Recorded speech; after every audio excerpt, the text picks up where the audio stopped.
Jadikan seluruh bumi ini, seluruh tanah ini suci, bersih, dan boleh untuk sholat. Kecuali 10 tempat berikut ini. Kita tidak boleh sholat di 10 tempat berikut ini. Yang pertama apa? Kuburan. Tidak boleh kita sholat di pemakaman. Kenapa? Ada hadis, ada larangan dari Nabi SAW. Ju'ilat li'al ardu masjidan wa tahura ilal maqbara wal hammam. Semua tanah ini suci, bersih, dan boleh untuk sholat. Kecuali apa kata Nabi? Kuburan. Yang kedua, tempat meskipun suci, bersih, tapi di hadapan kiblatnya ada kuburan, enggak boleh. Kenapa Ustaz? Ada larangan dari Nabi. La tusallu ilal kubur, wa la tajlisu alaiha. Janganlah kalian salat menghadap ke kuburan, dan janganlah duduk di atas kuburan. Langsung, hatta ada temboknya, untuk hati-hati. Kecuali di masjid. Habis masjid ini jalan raya. Di seberang sana baru ada pemakaman. Boleh salat di masjid ini. Tapi kalau nempel temboknya masjid yang arah kiblat, kita katakan nempel dengan itu kuburan dan pemakaman, nggak boleh.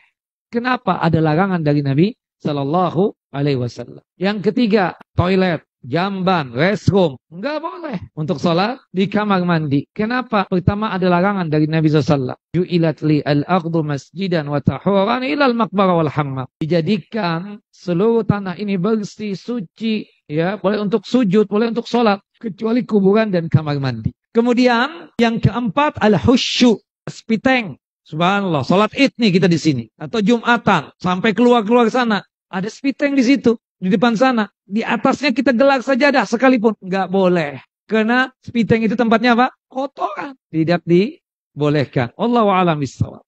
Yang kelima, kandang onta. Kandang onta nggak boleh. Tidak boleh.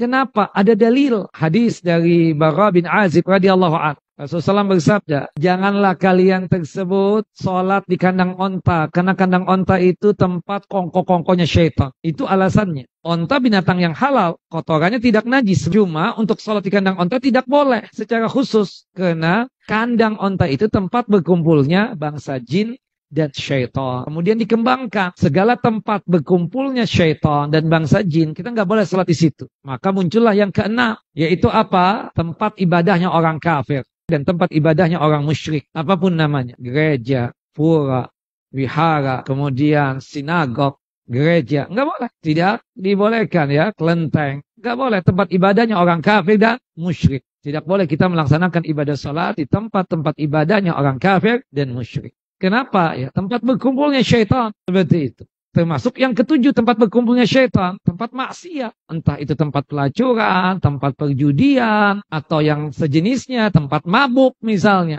Kemudian yang keberapa? Kedelapan, tempat pembuangan sampah. Kenapa tidak boleh? Kemungkinan besar ada najisnya di tempat pembuangan sampah tersebut. Yang kesembilan adalah got, selokan. Meskipun kering kita katakan, kemungkinan besar ada apa? Ada najisnya. Dan yang terakhir, yang ke-10, berdasarkan dalil, tempat yang pernah diadab dan disiksa oleh Allah Jalla wa'ala. Nah, seperti ada daerah Madain Saleh itu ya. Subhanallah. Bukan di daerah Al-Ulanya. Jadi setengah jam atau 20 menit ya dari Al-Ula itu ada Madain Saleh. Dan tempatnya tertutup. Tertutup. Nggak boleh orang untuk mampir ke sana. Itu tempat yang pernah diadab.